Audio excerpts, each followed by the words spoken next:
In this video, we're going to go through the compatibility settings of WP Touch. You can see that we're already in the dashboard and I'm already looking at the core settings of WP Touch. So all I need to do from here is click on the compatibility tab over there on the right. Fortunately, there are only a few things we need to cover in the compatibility area. The first is shortcodes. Now, if you're familiar with shortcodes, they are basically something really small and simple that, say for instance, you might have, so they would look like that. So something in a square bracket, and they would produce code or a certain result in your WordPress website when you use them in a post or a page or in a widget, for instance. So what you can do is choose to remove these when WP Touch is active. So it will effectively stop those shortcodes from working. Unless you know what you're doing, I don't recommend you make any changes here to the shortcodes, because you could seriously stop your site from working the way that it was intended to.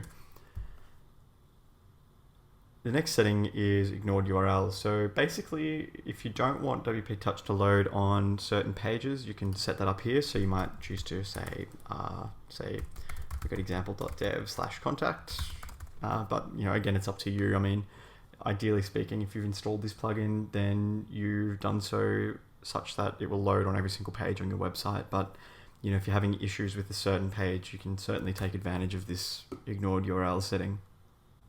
The final setting is for custom user agents. So what we can see here is just below this, we can see the WP Touch Pro will be active when any of the following user agents or combinations of are matched. So you've got Firefox Mobile, iPod Mobile, Android, and so on.